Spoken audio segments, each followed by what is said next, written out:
Olá, meninos e meninas, nós vamos para mais uma aula.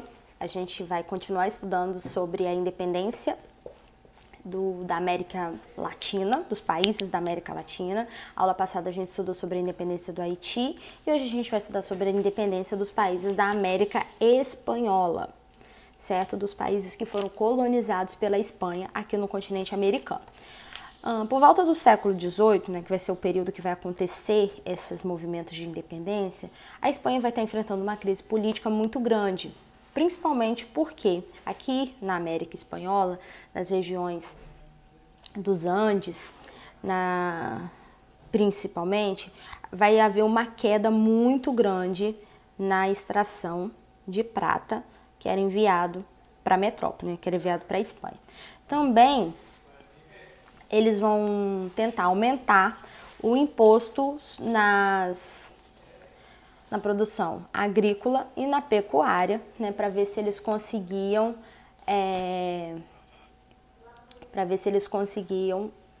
equiparar essa questão dessa crise financeira.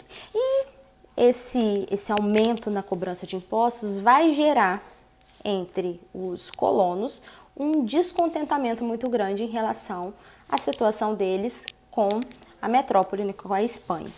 Eles queriam melhorar essas relações. E aí, para piorar essa situação, no ano de 1808, Napoleão Bonaparte, que era o rei da França, né, vai se tornar imperador da França, ele vai estabelecer uma lei proibindo os países da Europa de comercializarem com a Inglaterra, que era o bloqueio continental. Os países que desobedecessem ao bloqueio continental seriam invadidos pelo seu exército. E vai ser isso que vai acontecer com a Espanha. O rei da Espanha, Fernando VII, vai desobedecer Napoleão Bonaparte e o exército de Napoleão vai invadir a Espanha, vai tirar ele do trono e aí a Espanha vai ficar sem rei. Quem vai governar vai ser o irmão de Napoleão Bonaparte.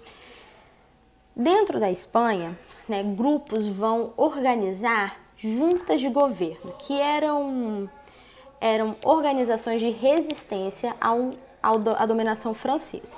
E essas juntas de governo, elas vão também chegar aqui na América.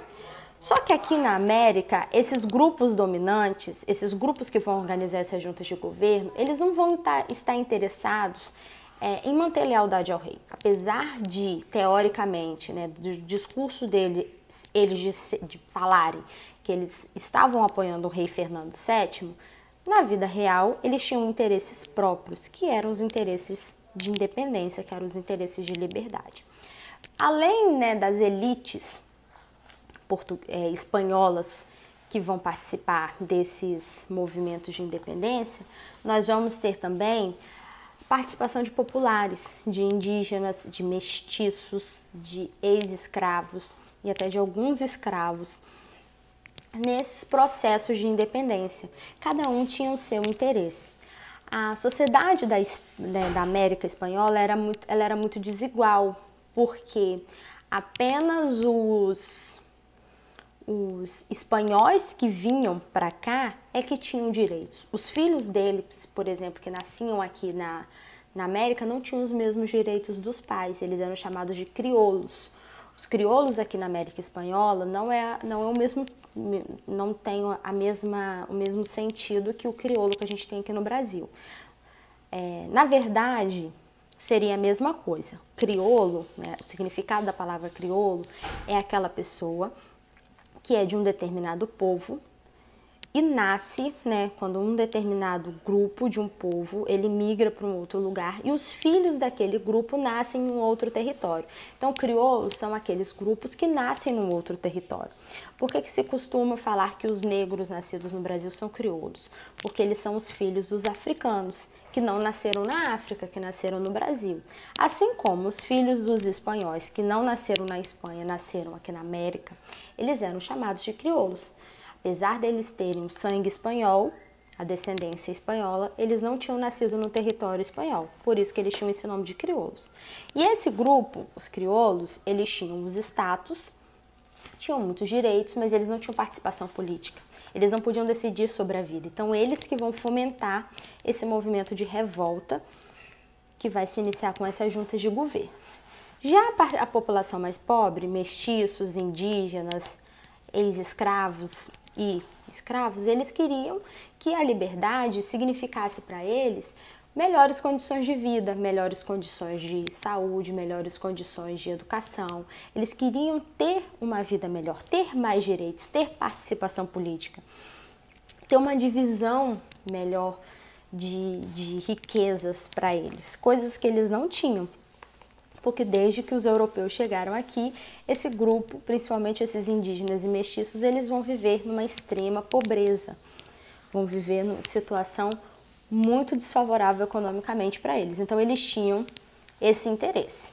Em 1814, Napoleão Bonaparte vai sair do trono, Fernando VII vai retornar ao trono espanhol e as elites, por sua vez, não vão querer o retorno das ordens metropolitanas, das ordens espanholas. Porque quando Fernando reassume o trono, ele vai, para controlar o seu império, ele vai criar leis que vão enrijecer mais o controle imperial.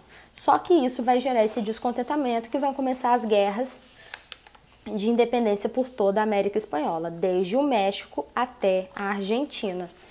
Todo o território espanhol aqui no continente americano vai passar por essas lutas de independência. No México, a luta de independência vai ser liderada pelo padre Miguel Hidalgo.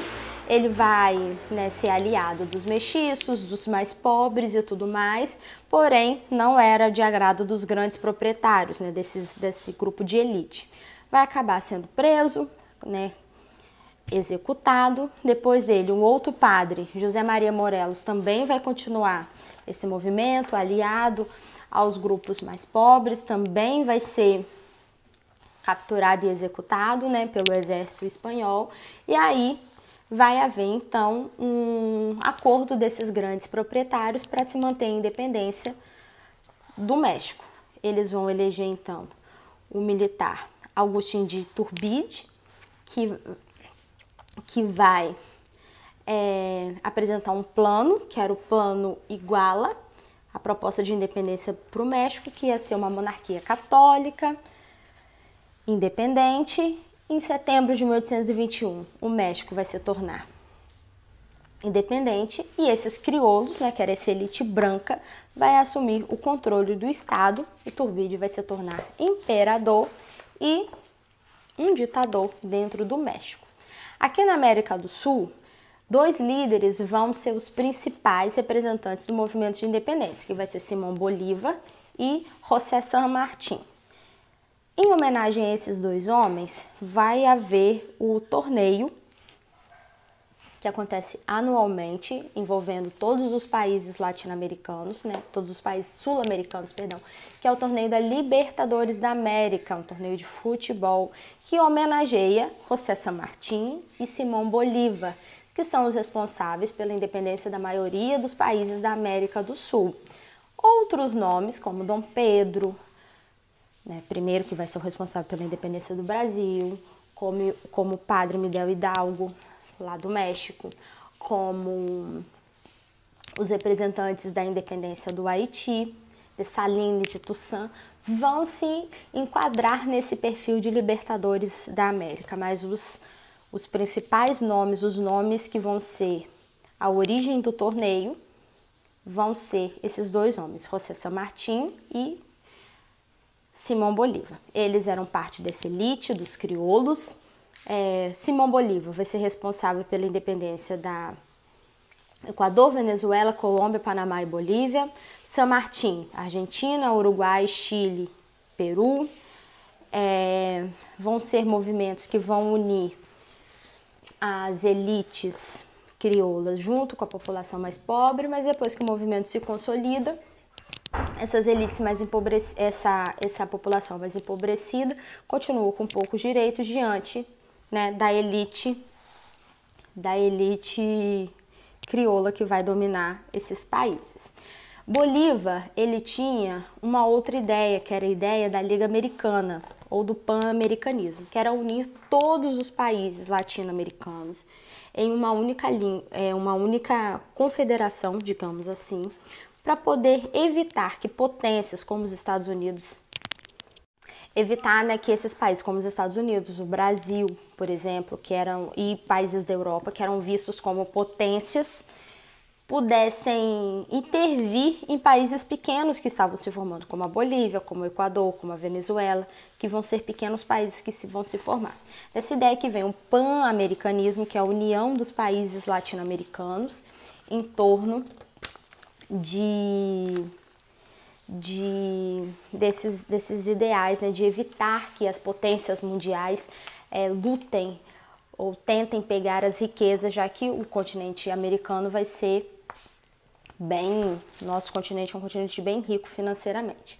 Nós vamos ter outros conflitos acontecendo, né, em outras regiões, esses que a gente citou são os principais, e o interessante é que mesmo depois da independência, esses países latino-americanos, eles vão permanecer com essa desigualdade, uma pequena elite com muitos direitos, muita concentração de renda, de economia e uma grande população empobrecida, mestiços, indígenas, descendentes de indígenas muito empobrecidos. Isso é o perfil do continente americano, desde o México até a Argentina. Não só os países que foram colonizados pela Espanha, países como o Brasil, países como o Haiti, que a gente viu na aula passada, países como a Guiana Francesa, por exemplo, são países que foram colonizados por outros países, mas que vivem nessa situação de extrema desigualdade social, que é o que a gente tem. Espero que vocês tenham gostado. Qualquer coisa chama no privado, que eu tiro as dúvidas. Beijinhos, até a próxima.